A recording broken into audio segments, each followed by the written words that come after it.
ആകാശവാണി.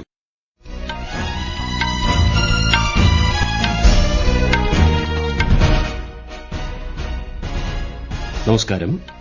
വാർത്തകൾ വായിക്കുന്നത് തുളസീദാസ് പരമേശ്വരൻ.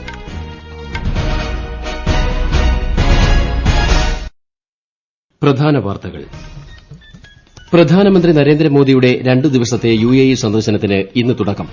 ലോക ഗവൺമെന്റ് ഉച്ചകോടിയിൽ പ്രധാനമന്ത്രി പങ്കെടുക്കും. ഉപരാഷ്ട്രപതി ജഗദീപ് ധൻകർ ഇന്ന് അസം സർക്കാരിന്റെ പരമോന്നത സിവിലിയൻ പുരസ്കാരങ്ങൾ സമ്മാനിക്കും.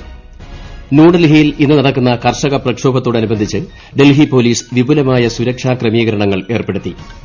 ഇന്ന് ലോക റേഡിയോ ദിനം. 2 ദിവസത്തെ പ്രാദേശിക കമ്മ്യൂണിറ്റി റേഡിയോ സമ്മേളനത്തിന് ഇന്ന് ചെന്നൈയിൽ തുടക്കമാകും. സംസ്ഥാന ബജറ്റിന്മേലുള്ള പൊതുചർച്ച കേരള നിയമസഭയിൽ ഇന്നും തുടരും. വാർത്തകൾ വിശദമായി. വികസിത ഭാരതം എന്ന ലക്ഷ്യം സാക്ഷാത്കരിക്കുന്നതിലും രാഷ്ട്ര നിർമ്മാണത്തിലും വിദ്യാർത്ഥികൾക്ക് സുപ്രധാന പങ്ക് വഹിക്കാനാകുമെന്ന് രാഷ്ട്രപതി ദ്രൌപദി മുർമു. രാജ്യം അഭിമുഖീകരിക്കുന്ന പ്രശ്നങ്ങൾക്ക് പരിഹാരങ്ങൾ കണ്ടെത്താൻ യുവതലമുറ ശാസ്ത്രചിന്ത വളർത്തണമെന്നും രാഷ്ട്രപതി അഭിപ്രായപ്പെട്ടു. ഗുജറാത്തിലെ സൂറത്തിൽ Sardar Vallabhbhai national institute of ടെക്നോളജിയുടെ 20ാമത് ബിരുദദാന ചടങ്ങിനെ അഭിസംബോധന ചെയ്യുകയായിരുന്നു രാഷ്ട്രപതി. ഉപരാഷ്ട്രപതി ജഗദീപ് ധൻകർ ഇന്ന് അസമിലെ ഗുവാഹത്തി സന്ദർശിക്കും. അസം സംസ്ഥാന സർക്കാരിന്റെ പരമോന്നത സിവിലിയൻ പുരസ്കാരങ്ങളായ അസം വൈഭവ്, അസം സൌരവ്, അസം ഗൌരവ് എന്നിവ ഉപരാഷ്ട്രപതി സമ്മാനിക്കും. വിവിധ മേഖലകളിൽ നൽകിയ സംഭാവനകൾ കണക്കിലെടുത്താണ് തെരഞ്ഞെടുക്കപ്പെട്ട 22 വ്യക്തികൾക്ക് അവാർഡുകൾ നൽകുന്നത്. സംസ്ഥാന സർക്കാരിന്റെ പ്രഥമ സിവിലിയൻ ബഹുമതിയായ അസം വൈഭവ് പാർലമെന്റ് അംഗവും മുൻ ചീഫ് ജസ്റ്റിസുമായ രഞ്ജൻ ഗൊഗോയിക്ക് സമ്മാനിക്കും. 4 പേർക്ക് അസം സൌരവും 17 പേർക്ക് അസം ഗൌരവും നൽകും. രാജ്യത്ത് നിയമന പ്രക്രിയ സുതാര്യമാക്കാൻ കേന്ദ്ര സർക്കാരിന് സാധിച്ചതായി പ്രധാനമന്ത്രി നരേന്ദ്രമോദി. റോസ്കർ മേളയുടെ 12ാം ഘട്ടത്തിന്റെ ഉദ്ഘാടനം വീഡിയോ കോൺഫറൻസിംഗിലൂടെ നിർവഹിക്കുകയായിരുന്നു അദ്ദേഹം. രാജ്യത്തെ 47 കേന്ദ്രങ്ങളിലായി നടന്ന റോസ്കർ മേളയിൽ 1 ലക്ഷം പേർക്കാണ് നിയമനപത്രം കൈമാറിയത്. UPI സാങ്കേതികവിദ്യ യുണൈറ്റിംഗ് പാർട്ട്നേഴ്സ് വിത്ത് ഇന്ത്യ എന്ന പുതിയ ഉത്തരവാദിത്തം കൂടി നിറവേറ്റുകയാണെന്ന് പ്രധാനമന്ത്രി നരേന്ദ്രമോദി. ഇന്ത്യയുടെ യൂണിഫൈഡ് പേയ്മെന്റ് ഇന്റർഫേസ് UPI സേവനം ശ്രീലങ്കയിലും മൌറീഷ്യസിലും പ്രവർത്തനമാരംഭിച്ച അവസരത്തിൽ സംസാരിക്കുകയായിരുന്നു അദ്ദേഹം. 2 ദിവസത്തെ ഔദ്യോഗിക സന്ദർശനത്തിനായി പ്രധാനമന്ത്രി നരേന്ദ്രമോദി ഇന്ന് UAEയിൽ എത്തും. അബുദാബിയിലെ ആദ്യ ഹിന്ദു ക്ഷേത്രമായ ബാബ്സ് മന്ദിറിന്റെ ഉദ്ഘാടനം ശ്രീ മോദി നാളെ നിർവഹിക്കും. വിശദാംശങ്ങളിലേക്ക്. UAE സന്ദർശനത്തിന്റെ ഭാഗമായി പ്രധാനമന്ത്രി Narendra Modi UAE president Sheikh Mohammed bin Zayed Al നഹ്യാനുമായി ഉഭയകക്ഷി ചർച്ചകൾ നടത്തും. രാജ്യങ്ങൾ തമ്മിലുള്ള തന്ത്രപരമായ പങ്കാളിത്തം കൂടുതൽ ആഴത്തിലാക്കാനും വികസിപ്പിക്കാനും ശക്തിപ്പെടുത്താനുമുള്ള വഴികൾ ഇരു നേതാക്കളും ചർച്ച ചെയ്യും. അതോടൊപ്പം പരസ്പര താൽപര്യമുള്ള പ്രാദേശിക അന്തർദേശീയ വിഷയങ്ങളിൽ കാഴ്ചപ്പാടുകളും കൈമാറും. UAE വൈസ് പ്രസിഡന്റ്, പ്രധാനമന്ത്രി, പ്രതിരോധ മന്ത്രി എന്നിവരുമായും പ്രധാനമന്ത്രി നരേന്ദ്രമോദി കൂടിക്കാഴ്ച നടത്തും. ദുബായിൽ നടക്കുന്ന ലോക ഗവൺമെന്റ് ഉച്ചകോടിയിൽ അദ്ദേഹം വിശിഷ്ടാതിഥിയായി പങ്കെടുക്കും. അബുദാബിയിലെ സായിദ് സ്പോർട്സ് സിറ്റിയിൽ നടക്കുന്ന പരിപാടിയിൽ UAEയിലെ ഇന്ത്യൻ സമൂഹത്തെയും പ്രധാനമന്ത്രി അഭിസംബോധന ചെയ്യും. അബുദാബിയിലെ ആദ്യത്തെ ഹിന്ദു ക്ഷേത്രമായ ബാബ്സ് മന്ദിറിന്റെ ഉദ്ഘാടനം ശ്രീ മോദി നാളെ നിർവഹിക്കും. UAE ഭരണാധികാരികൾ ഉദാരമായി സമ്മാനിച്ച 27 ഏക്കർ ഭൂമിയിലാണ് UAEയിലെ ആദ്യത്തെ പരമ്പരാഗത ഹിന്ദു ക്ഷേത്രമായ ബാബ്സ് മന്ദിർ സ്ഥിതി ചെയ്യുന്നത്. ഉദ്ഘാടനത്തോടനുബന്ധിച്ച് 5000-ഓളം വിശ്വാസികൾ നാളെ ക്ഷേത്രം സന്ദർശിക്കും. News desk Akashvani. പാകിസ്ഥാൻ തെരഞ്ഞെടുപ്പ് കമ്മീഷൻ പൊതു തെരഞ്ഞെടുപ്പിന്റെ ഫലങ്ങൾ ഔദ്യോഗികമായി പുറത്തുവിട്ടു. 266 അംഗ ദേശീയ അസംബ്ലിയിൽ സ്വതന്ത്രർ 93 സീറ്റുകൾ നേടി. പാകിസ്ഥാൻ മുസ്ലിം ലീഗ് നവാസ് 75 സീറ്റുകളും പാകിസ്ഥാൻ പീപ്പിൾസ് പാർട്ടി 54 സീറ്റുകളും നേടി. ന്യൂഡൽഹിയിൽ ഇന്ന് കർഷക മാർച്ച്. പൊതുയോഗങ്ങൾക്കും നഗരത്തിലേക്കുള്ള ട്രക്കർ ട്രോളി പ്രവേശനത്തിനും ഡൽഹി പോലീസ് 1 മാസത്തെ വിലക്ക് ഏർപ്പെടുത്തി. ഡൽഹിയുടെ പരിധിയിലുള്ള റോഡുകൾ, വഴികൾ എന്നിവിടങ്ങളിൽ റാലി, പൊതുയോഗം, 5 അതിലധികമോ ആളുകളുടെ ഒത്തുചേരൽ എന്നിവ നിരോധിച്ചിട്ടുണ്ട്. സ്ഫോടക വസ്തുക്കളുമായി നഗരത്തിൽ പ്രവേശിക്കാൻ പാടില്ല. അയൽ സംസ്ഥാനങ്ങളായ ഹരിയാന, ഉത്തർപ്രദേശ് എന്നിവിടങ്ങളിൽ നിന്ന് ഡൽഹിയിൽ പ്രവേശിക്കുന്ന എല്ലാ വാഹനങ്ങളും കർശന പരിശോധനയ്ക്ക് വിധേയമാക്കുമെന്ന് ഡൽഹി പോലീസ് അറിയിച്ചു. ഹരിയാന പോലീസും ഡ്രോണുകളും CCTV ക്യാമറകളും ഉപയോഗിച്ചുള്ള നിരീക്ഷണം ശക്തമാക്കിയിട്ടുണ്ട്. സംസ്ഥാനത്തെ വിവിധ ജില്ലകളിൽ നിരോധനാജ്ഞ ഏർപ്പെടുത്തിയിട്ടുണ്ട്. രാജ്യത്തെ റീട്ടെയിൽ പണപ്പെരുപ്പം 2024 ജനുവരിയിൽ 3 മാസത്തെ ഏറ്റവും താഴ്ന്ന നിരക്കായ 5.1% കുറഞ്ഞു. ഭക്ഷ്യവില കുറഞ്ഞതാണ് പ്രധാന കാരണം. ഉപഭോക്തൃ വില സൂചിക അടിസ്ഥാനമാക്കിയുള്ള പണപ്പെരുപ്പം കഴിഞ്ഞ ഡിസംബറിൽ 5.69%. ഭക്ഷ്യവിലപ്പെരുപ്പം 8.30% അതേസമയം വ്യാവസായിക ഉൽപാദനം 2023 നവംബറിലെ 2.4% നിന്ന് ഡിസംബറിൽ 3.8% വളർച്ച കൈവരിച്ചു.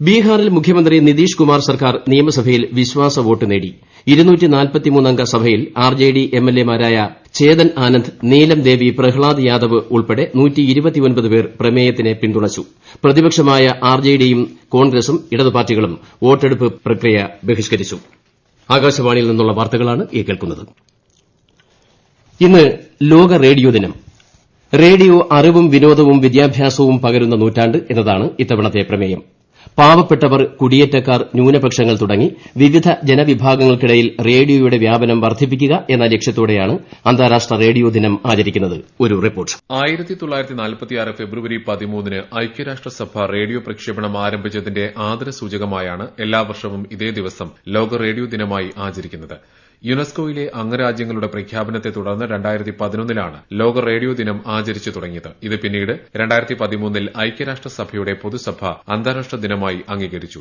ഈ വർഷത്തെ ദിനാചരണം റേഡിയോയുടെ ഒരു നൂറ്റാണ്ടിന്റെ യാത്രയെ ആശയവിനിമയത്തിനുള്ള ശക്തമായ ഉപകരണമായും അത് ആഗോള പൌരന്മാരിൽ ചെലുത്തുന്ന സ്വാധീനത്തെയും അടയാളപ്പെടുത്തുന്നു മാധ്യമങ്ങളിലും പൊതുജനങ്ങളിലും റേഡിയോയുടെ പ്രാധാന്യത്തെക്കുറിച്ച് അവബോധം സൃഷ്ടിക്കുക എന്നതാണ് ഈ ദിനത്തിന്റെ ലക്ഷ്യം സാമൂഹിക ഐക്യം പ്രോത്സാഹിപ്പിക്കുന്നതിനുള്ള ഒരു ഉപകരണമെന്ന നിലയിൽ റേഡിയോയുടെ പ്രാധാന്യത്തിന്റെ ഓർമ്മപ്പെടുത്തൽ കൂടിയാണ് ഈ ദിനം ന്യൂസ് ഡെസ്ക് ആകാശവാണി ലോക റേഡിയോ ദിനമായ ഇന്ന് ആകാശവാണിക്ക് വേണ്ടി നയി സോച്ച് നയി കഹാനി സ്മൃതി ഇറാനിയോടൊപ്പമുള്ള റേഡിയോ യാത്ര എന്ന പരിപാടിയുടെ അവസാന ഭാഗത്തിൽ രാഷ്ട്രപതി ദ്രൌപദി മുർമു തന്റെ ജീവിതാനുഭവങ്ങൾ പങ്കുവയ്ക്കും കേന്ദ്രമന്ത്രി സ്മൃതി ഇറാനിയുമായി നടത്തുന്ന ഒരു മണിക്കൂർ നീണ്ട ആശയവിനിമയം രാവിലെ 9 മണിക്ക് ആകാശവാണി ഗോൾഡിലും വൈകുന്നേരം 7 മണിക്ക് ആകാശവാണി റെയിൻബോയിലും പ്രക്ഷേപണം ചെയ്യും ആകാശവാണിയുടെ എല്ലാ സാമൂഹിക മാധ്യമങ്ങളിലും ഈ പരിപാടി ലഭ്യമാകും ലോക റേഡിയോ ദിനത്തോടനുബന്ധിച്ച് കേന്ദ്ര വാർത്താവിതരണ പ്രക്ഷേപണ മന്ത്രാലയം സംഘടിപ്പിക്കുന്ന 2 ദിവസത്തെ പ്രാദേശിക കമ്മ്യൂണിറ്റി റേഡിയോ സമ്മേളനത്തിന് ഇന്ന് തുടക്കമാകും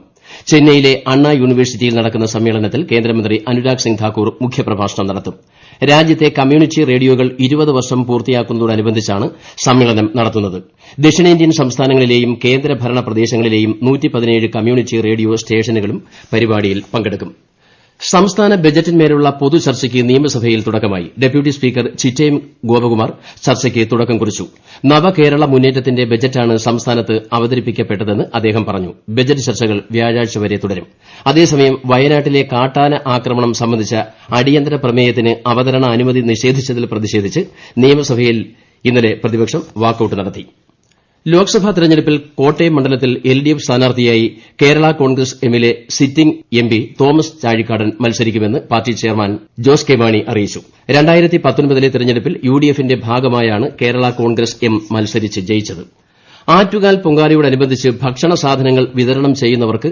നഗരസഭയിൽ രജിസ്റ്റർ ചെയ്യുന്നതിലേക്കായുള്ള പോർട്ടൽ നിലവിൽ വന്നു മന്ത്രിമാരായ M P Rajesh V Sivankutty എന്നിവർ ചേർന്ന് പോർട്ടലിന്റെ ഉദ്ഘാടന കർമ്മം നിർവഹിച്ചു പൊങ്കാലയോടനുബന്ധിച്ച് അന്നദാന കുടിവെള്ള വിതരണം നടത്താൻ താൽപര്യമുള്ള സംഘടനകൾ സ്ഥാപനങ്ങൾ വ്യക്തികൾ എന്നിവർ പോർട്ടൽ വഴി രജിസ്റ്റർ ചെയ്യണം മാനന്തവാടിയിൽ കർഷകനെ കൊന്ന കാട്ടാനയായ ബേലൂർ മഖനയെ മയക്കുവെടിവെച്ച് പിടികൂടുവാനുള്ള ദൌത്യം ഇന്നലെയും പൂർത്തിയാക്കാൻ കഴിഞ്ഞില്ല 200 അംഗ ദൌത്യസേനയുടെ നേതൃത്വത്തിൽ അതിരാവിലെ തന്നെ ആനയെ പിടികൂടുവാനുള്ള ദൌത്യം തുടങ്ങിയിരുന്നു ഏകദേശം 100 മീറ്റർ അടുത്തുവരെ കാട്ടാനയുടെ സാന്നിധ്യം ലഭിച്ചിരുന്നു ദൌത്യത്തിന്റെ 3ാം ദിനമായ ഇന്നു മുതൽ ഏറുമാടങ്ങൾ സജ്ജമാക്കി വെടിവയ്ക്കുവാനുള്ള ഒരുക്കത്തിലാണ് വനം വകുപ്പ് കുംഭമാസ പൂജകൾക്കായി ശബരിമല ക്ഷേത്രനട ഇന്ന് വൈകിട്ട് 5-ന് തുറക്കും തന്ത്രി കണ്ഠരര് മഹേഷ് മോഹനരുടെ മുഖ്യ കാർമ്മികത്വത്തിൽ മേൽശാന്തി വി എൻ മഹേഷ് നട തുറന്ന് ദീപങ്ങൾ തെളിയിക്കും കുംഭമാസ പൂജകൾ പൂർത്തിയാക്കി ഈ മാസം 18-ന് നട അടയ്ക്കും തീർത്ഥാടകർക്ക് വെർച്വൽ ക്യൂ ബുക്കിംഗ് നിർബന്ധമാണ് രാജ്യത്തെ വിനോദസഞ്ചാര മേഖലയുടെ വികസനത്തിനും ഭാവി നിക്ഷേപത്തിനും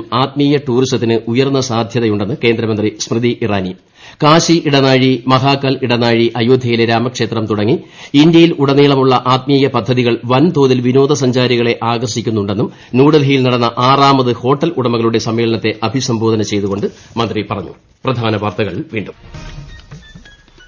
പ്രധാനമന്ത്രി നരേന്ദ്രമോദിയുടെ 2 ദിവസത്തെ യുഎഇ സന്ദർശനത്തിന് ഇന്ന് തുടക്കം ലോക ഗവൺമെന്റ് ഉച്ചകോടിയിൽ പ്രധാനമന്ത്രി പങ്കെടുക്കും ഉപരാഷ്ട്രപതി ജഗദീപ് ധൻകർ ഇന്ന് അസം സർക്കാരിന്റെ പരമോന്നത സിവിലിയൻ പുരസ്കാരങ്ങൾ സമ്മാനിക്കും ന്യൂഡൽഹിയിൽ ഇന്ന് നടക്കുന്ന കർഷക പ്രക്ഷോഭത്തോടനുബന്ധിച്ച് ഡൽഹി പോലീസ് വിപുലമായ സുരക്ഷാ ക്രമീകരണങ്ങൾ ഏർപ്പെടുത്തി ഇന്ന് ലോക റേഡിയോ ദിനം 2 ദിവസത്തെ പ്രാദേശിക കമ്മ്യൂണിറ്റി റേഡിയോ സമ്മേളനത്തിന് ഇന്ന് ചെന്നൈയിൽ തുടക്കമാകും സംസ്ഥാന ബജറ്റിന്മേലുള്ള പൊതുചർച്ച കേരള നിയമസഭയിൽ ഇന്നും തുടരും വാർത്തകൾ കഴിഞ്ഞു അടുത്ത വാർത്താ പ്രക്ഷേപണം 12:30